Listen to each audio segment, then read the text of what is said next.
My goodness, did we pick a bad day to return to the podcast circuit here on Be Safe Daily. Returned from the family vacation in the Lake of the Ozarks on Wednesday afternoon. Cardinals play the series finale of their series against the Athletics on Wednesday night. And it went terribly for the Redbirds as the Oakland A's beat the Cardinals 8-0. I don't think it gets any lower than that. I know people have largely accepted that this Cardinals season is what it is at this point in the calendar, but man, is that a disgusting way to lose a game. 8-0 to the Athletics, the worst team in the major leagues and maybe one of the worst teams in Major League Baseball history. As Oakland improves to 34-87 with the win, the Cardinals are 54-67. So even after the L, the Cardinals 20 games clear of the Athletics in the standings. Yikes. But tonight it was all Oakland, for as long as we get to call the Athletics that anyway. So we'll talk about some of the performance that we saw from the Cardinals tonight. Not much about it, honestly, because of how pitiful it was in an 8-0 defeat. But I want to get into Matthew Liberatore a little bit because previously he had a fantastic start. I think it was the last podcast we did before I went on the hiatus on the vacation, talking about Liberatore's performance against Tampa Bay. It was fantastic. We saw a setback tonight. What was the difference? And is there any rhyme or reason as to why we are seeing basically two versions of Matthew Liberatore at various times of his Cardinals career? We'll get into that a little bit tonight and talk some other elements of pitching, some things that we may have missed too. I want to get into the injury front with the Cardinals because a lot of updates worth bringing to the table, and it could and should and almost certainly will lead to some roster moves for the Cardinals over the next couple of days because they've been playing down a number of guys. I think it's why you see a lineup fielded like the one you saw tonight. Luken Baker was your DH. Taylor Motter was in there again at second base. And then injuries that crept in throughout the game made it even more difficult for the Cardinals to field a full lineup. So what roster moves could be coming? We'll try and get to the bottom of some of the injury updates that could be relevant for the Cardinals here moving forward. And we'll talk about some of the decisions the Cardinals may have. We'll also maybe get into the Adam Wainwright stuff a little bit before he makes his next appearance scheduled for Thursday night. What do we expect to see from Waino against the New York Mets as he continues to sit on 198 career wins? Man, after what happened last week, I'm glad I wasn't podcasting about the Cardinals then when he had his outing against the Royals. It was as bad as he's been all season long. Conversations taking place as to whether or not the Cardinals maybe continue with this path for Adam Wainwright, keeping him in the rotation. Thursday could be an instrumental moment in time when it comes to the career of Adam Wainwright and the opportunity to finish it on his terms. Could that be changing if he doesn't perform well on Thursday? We'll have a little bit of a grab bag tonight on Be Safe Daily, catching up on some of the Cardinals topics we may have missed while I was on vacation and getting right back into the swing of things for daily episodes moving forward. So appreciate you guys for joining back in here with me. Make sure to subscribe to this channel on YouTube. Brenden Schaeffer, St. Louis Cardinals writer. If you're not familiar with my work, I am a writer for KMOV, the TV station, CBS affiliate in St. Louis. I write about the Cardinals for their website, and I do a daily podcast called Be Safe Daily. I also host a daily radio show on KTGR from 4 to 6 p.m. weekdays. That's KTGR in Columbia, Missouri, but you can also listen to The Big Show, as it is titled, on KTGR.com with myself and Andy Humphrey. But welcome into this channel. It's all Cardinals talk here, so appreciate you guys for being along for the ride. Also, you're welcome to subscribe to Be Safe Daily on Spotify or Apple Podcasts if you prefer to listen on those mediums. Thank you guys so much for being here, and let's go ahead and hop in by starting with the Matthew Liberatore conversation that is going to be an uncomfortable one, especially for those who took a look into his StatCast numbers and measured the velocity on his pitches, on his fastball in particular tonight. It was not nearly what we had seen from him in his previous outing. Remember, a couple of outings ago, this is dating back 10 to 12 days at this point for Matthew Liberatore, he was averaging 92.9 miles per hour on the fastball. And we commented that night that it was a little bit strange to hear Ollie Marmol say that fastball velocity wasn't a concern for him as the Cardinals manager watching Liberatore pitch that day, when you can look through the numbers and just recognize that Liberatore has been a much more effective starter when he's had that giddy-up behind his fastball. And then sure enough, after a good pregame conversation with Andrew Kisner that we talked about on Be Safe Daily, Matthew Liberatore had that going on against the Tampa Bay Rays. He was averaging around 95 miles per hour on his fastball that night, and the difference was evident. We saw 8 shutout innings against the Tampa Bay Rays, and the higher velocity on his fastball just seemed to open up everything else in his arsenal for a really successful outing. Tonight, as of the first inning, you did have the fastball velocity looking sharp-ish as the game began. Hit 96 once on the gun, but everything else was below 95. A lot of 94 and change in the first inning, and then it kind of went down a little bit from there where he was sitting back closer to that 92, 93 range for most of the start before really diving down toward 90, 91 before exiting the game in the fifth inning without the ability to get through the fifth inning in this one for Matthew Liberatore. So fastball velocity was not consistent throughout the night. The most damage that happened against him really did happen in the first inning, and that's not really what you want to see, but Liberatore gave up 6 total runs, 5 of them earned, but again, 4 of the runs coming in the first inning. So I don't know how much the fastball velocity really played into it at that point in the game, but the lack of consistency, the lack of just finding his way through this game on more of an economical basis, not using up so many pitches. I think he ended up around 92 pitches. Yeah, through 92 pitches through 4 1/3 tonight. That's kind of the version of Matthew Liberatore that we had seen back in 2022 and largely for this 2023 campaign at the big league level prior to that Rays outing when everything just seemed to click into place for him. And we were wondering, did he have maybe some extra gas in the tank because he was facing the former organization, the team that drafted him, and all of the narratives that go into that? Maybe so, but you'd like to think it would be something that he could sustain. Now that he's proved it to the Rays, hey, I'm pretty good, maybe I can prove it to the rest of the league. But he got lit up tonight by the Oakland Athletics, of all teams. 10 hits allowed, 6 runs, 5 of them earned, 3 walks. If you're looking for a bright spot, did have the strikeout pitch working, had 5 strikeouts over the first 4 1/3 innings that he threw. However, 3 of those strikeouts coming in the first inning, struck out the side in the first despite giving up the 4 runs. Make of that whatever you will. It certainly was another uneven performance from Matthew Liberatore, which is a shame to see, honestly, because he had maybe set himself up for the opportunity to do something more than that, and instead we saw him regress in Wednesday night's game. 6.12, the ERA now for Matthew Liberatore on the season, and it takes me back to the notion that the Cardinals are going to have to fill the rotation with outside options in this offseason. I just don't think it's going to be realistic to take any number of the guys that are in the quote-unquote internal competition and say, hey, the winner of that could be our number 5 starter. I don't think it's the right move for the Cardinals to go about it that way, especially now we're seeing Steven Matz go on the injured list since our last podcast. That hurts matters, obviously, when it comes to the certainties that you have in the Cardinals rotation. Michaelis is the only guy left standing that you would, with a pencil, put him into the 2024 rotation and say, yeah, that makes sense. Zach Thompson now taking the Steven Matz spot in the rotation, so it really is kind of a makeshift rotation, as it were, right now for the Cardinals, with Thompson in there, with Wainwright's 8.78 ERA in there. We'll talk about him a little bit before we get out of here tonight on the show, but let me know. Go ahead and throw it in the comments section here on YouTube what your thoughts are about not only the state of the current rotation, but Adam Wainwright specifically, I feel like is going to be a topic of conversation leading into his outing on Thursday against the New York Mets at Busch Stadium. But we're looking at this rotation now and seeing Dakota Hudson, who has fared much better recently, but even in his good outing on Tuesday, I think he only had 3 strikeouts in close to 7 innings. Yeah, that's not really going to be the type of swing and miss that the Cardinals are looking for from him to say, oh, he is elevating himself as a pitcher. This is something that we can rely upon in 2024, being different from the Dakota Hudson that the Cardinals have seen over the last year and a half or so. I think they want to see a step forward, not just in the how many innings and how many runs did you give up, and did you get enough double plays on that day to avoid damage, but more so, is there something sustainable in the performance that we can project moving forward?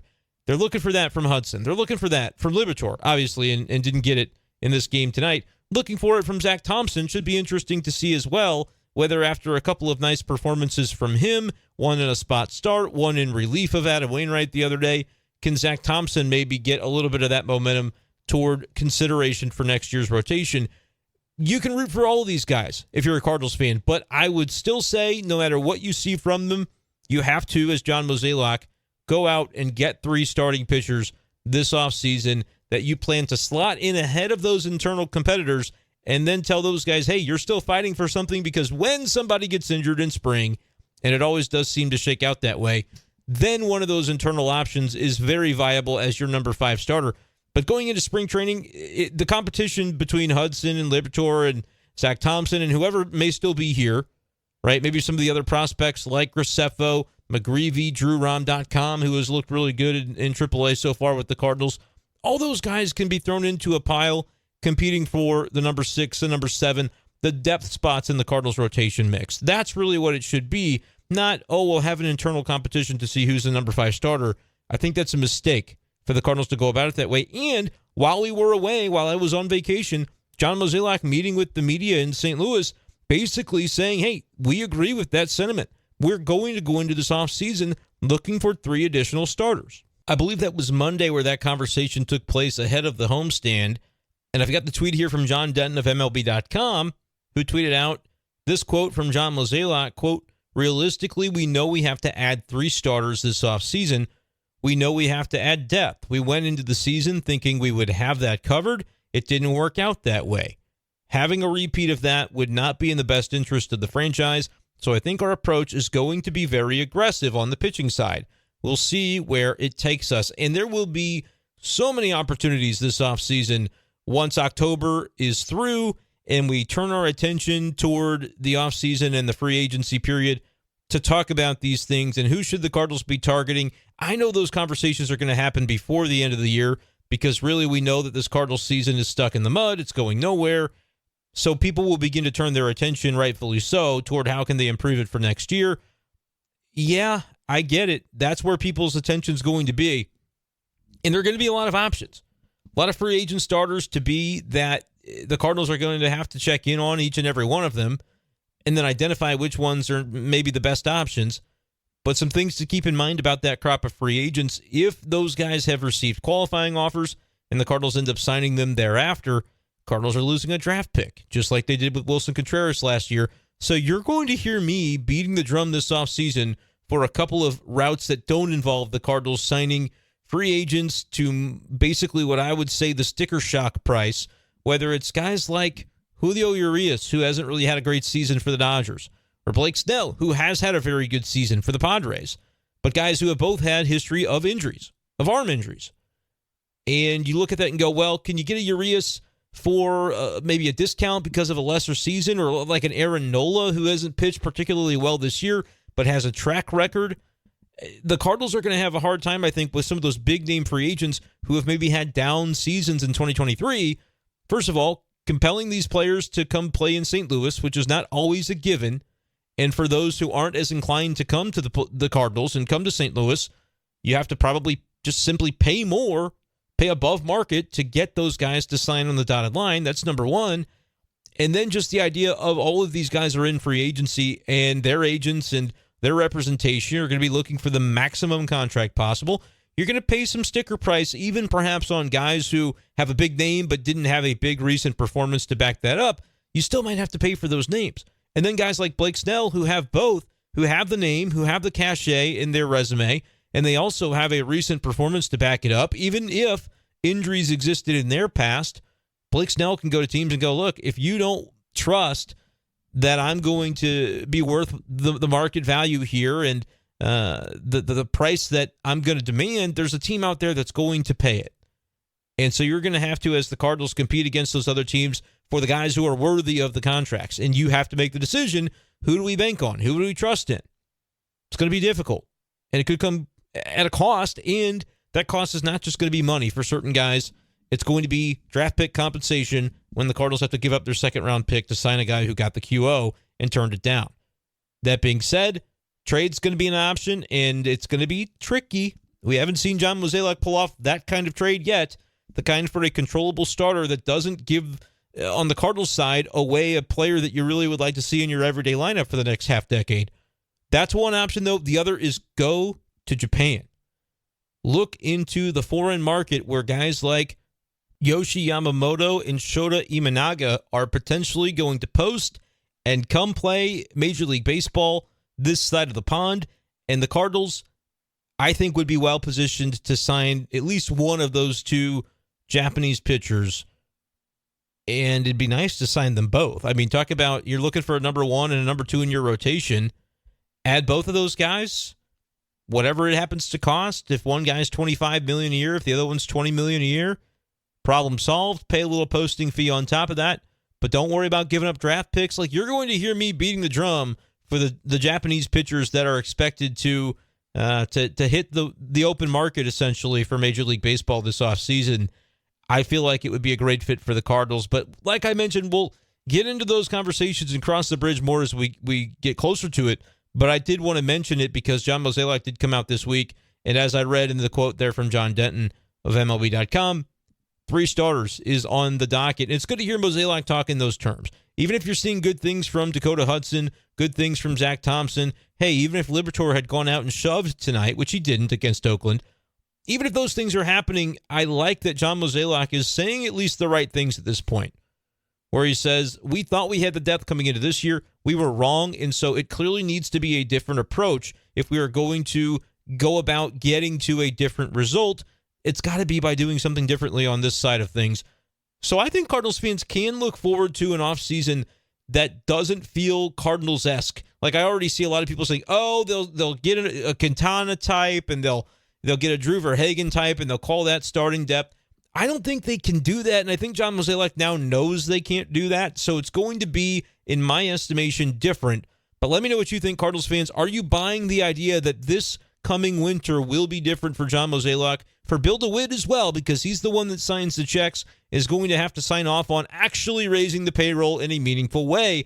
16th ranked out of 30 is not meaningful, not for the way that Cardinals fans have supported this team over the years, and so it is going to have to change, in my opinion, for the better. You got to get back nestled into the top 10 in payroll, even if there are owners out there that are doing crazy things like Steve Cohen and the Mets, where Bill DeWitt looks at that and says, well, thank goodness we didn't do that because they're having a terrible losing season. We're having one as well, but we spent half the money or whatever, maybe even a less ratio than that, than the crazy spending that they've put out and didn't get any reward for that investment. The Cardinals have to spend more, but they also have to spend smart, which is going to make this the most compelling Cardinals offseason, I think, in quite some time. So make sure you hit that subscribe button on this channel because we'll be talking about it all throughout the upcoming offseason and beyond as we see whether the roster that John Mozeliak and company put together actually contends for 2024. But I wanted to get some of that out because I really do think it's compelling the way that things have set up and the way that John Mozeliak is sticking right now to the approach where he says it's going to be different for the Cardinals heading into 2024. We know we have to address the pitching in a more meaningful way. Now, how that ultimately plays out still remains to be seen for the St. Louis Cardinals in 2024, but we'll be right here on B. Schaeffer Daily and the Brenden Schaeffer St. Louis Cardinals Writer YouTube channel to discuss all of it. Now, let's go ahead and discuss some of the recent injuries happening for the Cardinals, as we'll get into this from Jeff Jones of the Belleville News-Democrat, who tweeted some updates after Wednesday's game. So Tommy Edman left the game early with an injury. Jeff says X-rays negative for Tommy Edman. They'll see how he feels tomorrow. Lars Nootbaar, though, being evaluated by doctors, he left the game early as well. This was one of those that's tough to talk about.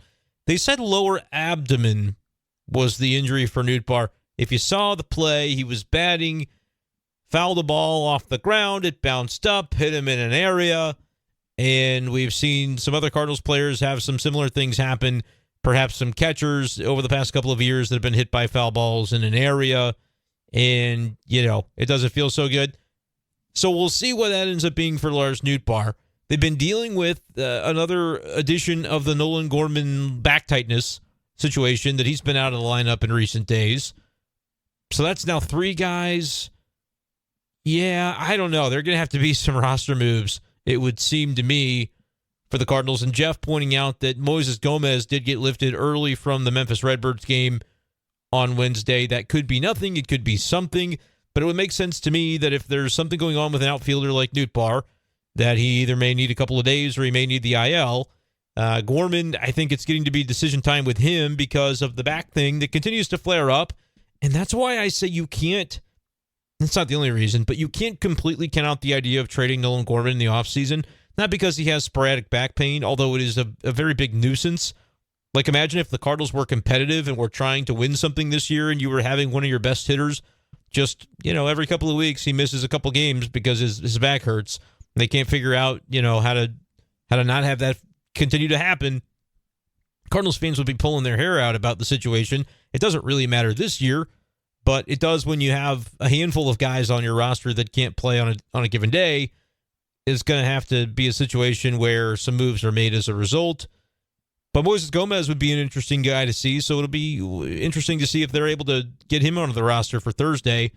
Like I said, if it's Newpar that goes to the IL, if it's Gorman, you could still bring Moises Gomez up because you've got plenty of infielders between Fermin, between Taylor Motter.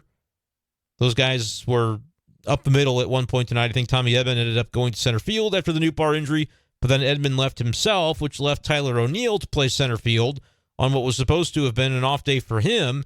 And remember, last week in Tampa, he was missing some games because of the knee situation. So not the healthiest of Cardinals rosters right now, but I would be intrigued to go ahead and see what Moises Gomez has, because he's a guy that if you're not ever going to bring him up anyway, there's no reason to continue having him occupy a spot on the 40-man roster. Kind of time to start just seeing what you have in some of these guys. That's been the argument that I've seen from Cardinals fans in recent days when they see a name like Casey Lawrence get thrown onto the St. Louis roster. And it's fair. Casey Lawrence doesn't have a future with the Cardinals, so you would think maybe they could give some other guys opportunities.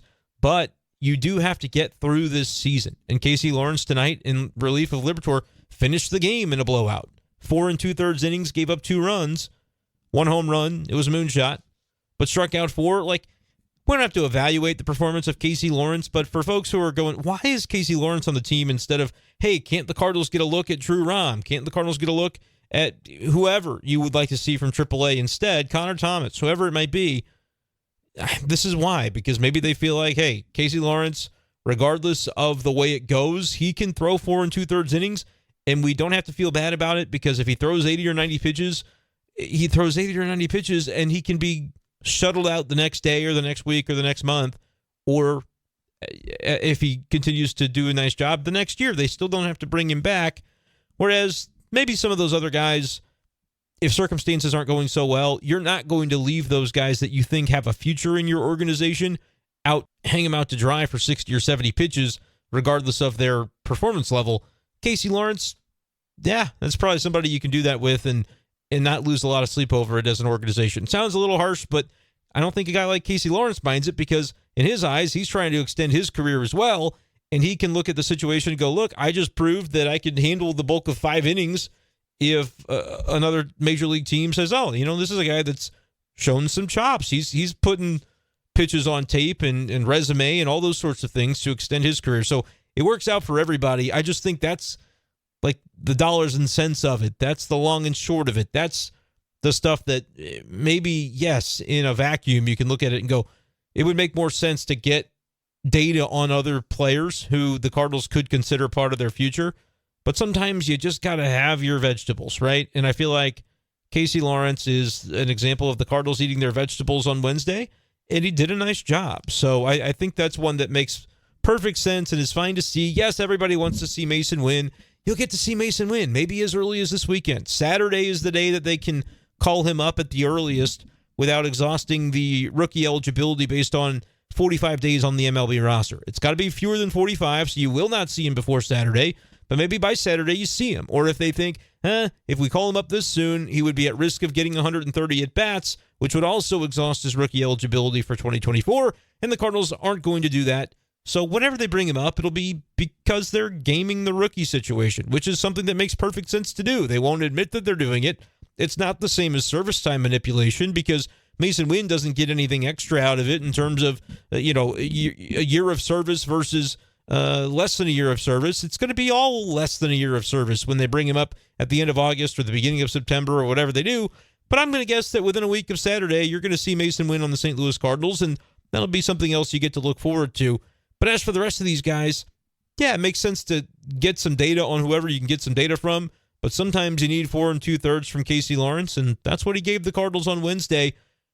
I will be curious to see how many others from the quote-unquote like young group of Memphis guys might get a look later on this year. Maybe it's Moises Gomez as early as Thursday, but really there aren't a lot of guys in that pitching category.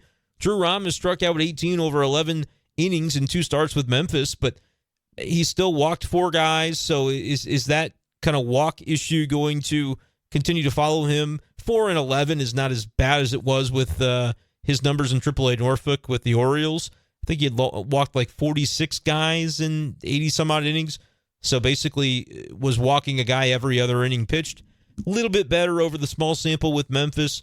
But are you really ready to just rush him to the big leagues after largely a struggle of a season with a 5.34 ERA before the Cardinals traded for him? Now his ERA with Memphis is like 0.82, but it's a small sample.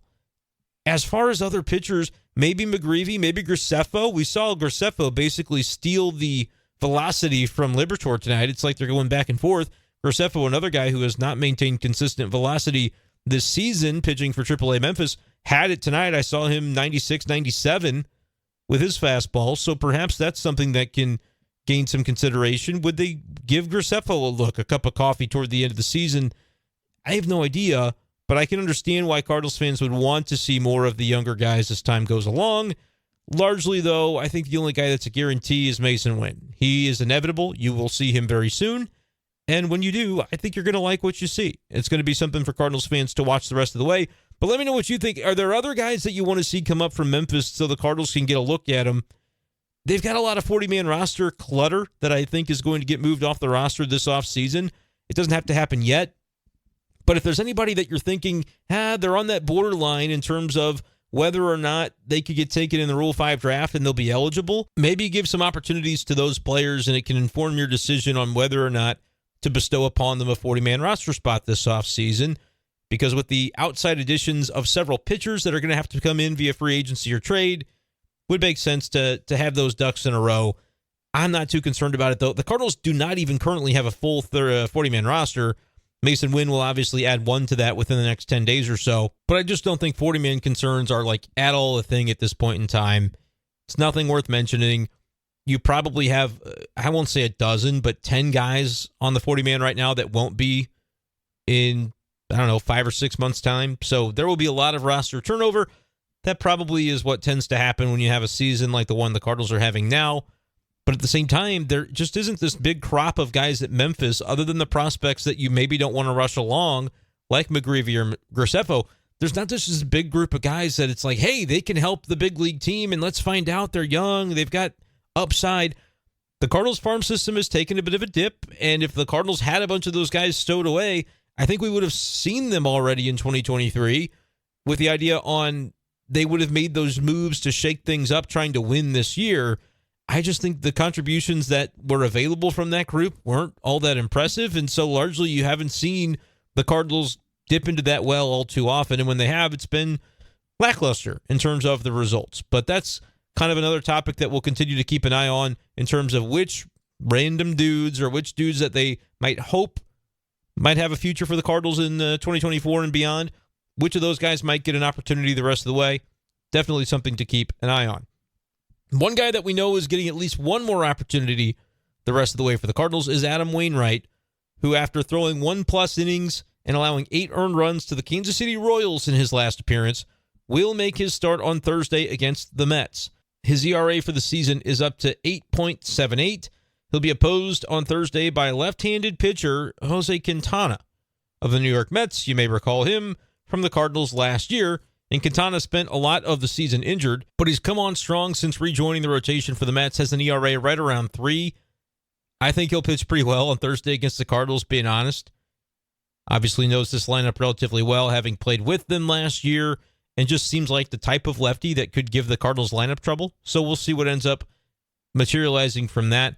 But for Wainwright, man, it would be a huge moment to get that win number 199, because if he doesn't get it tomorrow and he pitches poorly in the process, I'm not talking about like a hard luck loss, but like another Royals level meltdown or a London level meltdown, or when he pitched against the Rockies level meltdown. I mean, he's had a bad run of starts in the last couple of months, and I don't know how many more the Cardinals are going to see before they say, all right, that's enough.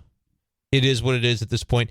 Wainwright telling Benjamin Hockman, I saw the article by Hockman in the Post-Dispatch, or at least on STL Today Wednesday night, that basically people are judging his recent starts on, oh, he's done, or oh, he's not done. And Wainwright says, I look at it differently. I've got 6 weeks of baseball, a month and a half of baseball, and I'm not going to quit. So here I am trying to make the most of that time. And that is very much the type of quote that you would expect to hear from Adam Wainwright. It's been in line with what he has said all season long, even when things were looking bleak, even when it had gone beyond bleak and into something else entirely, where people say, realistically, you just can't expect to see good things from him with how many bad things you've seen consecutively from him. I have said I'm not going to count him out. I'd go down with this ship when it came to Adam Wainwright, but I'm losing faith. It's getting a little bit difficult to sit here and say, yeah, I think he's going to turn things around. He is an eternal optimist, and he is continuing to say all the right things and put it out publicly that he believes he's going to find it. How much he believes that internally, I have no idea. This has got to be a dark place for Adam Wainwright to be. It's a place he's really never been. Even when he was in his kind of dark times, circa 2018 or so, before finding some health at the end of that season, regaining some confidence, and basically overhauling his approach to training and everything that he went about doing ahead of 2019, I want to say was the proper timeline for that, and then found a healthy season and then kind of reclaimed the ace status on the Cardinals in 2020, guiding them through the COVID year. 21 and 22 were really good seasons. Go check the numbers. Google is free, my friends. Wainwright was that guy from 2020 to 2022. And then September of last year happened. We sort of chalked that up to him talking about the mechanical issues that he hadn't been diligent enough to catch as early as he wished he would have with video review and things of that nature. So everybody came into this season thinking, all right, we don't really know what version of Adam Wainwright we're going to get, but nobody thought it was going to be like this. Even if you were a detractor, a proud detractor of Adam Wainwright in September 2022, there is no way you could have predicted one of the worst starting seasons by a pitcher like ever.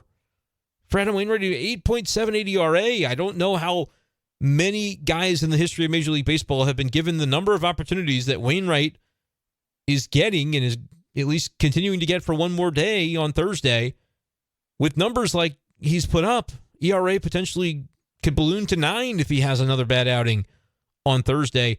And it's not early anymore. It's mid-August. So I don't know. I'm not saying I'm predicting bad things for Wainwright tomorrow. He has pitched against the Mets this year, and it was really one of his more decent starts in recent memory. Right before the London series, I believe, is when he had faced the Mets and looked relatively solid. We'll see if he can channel that once again, but his stuff has just looked really flat coming out over the last few weeks, and even going back prior to the IL stint. Since the IL stint, it's hard to look at it and go, oh, well, I got some soft contact against me again. No, I don't think that's a valid excuse anymore, because I think savvy lineups on the other side can look at it and say, Waino's stuff is not spinning like it was. It's not reacting. It's not moving. The velocity we know isn't really anything to write home about.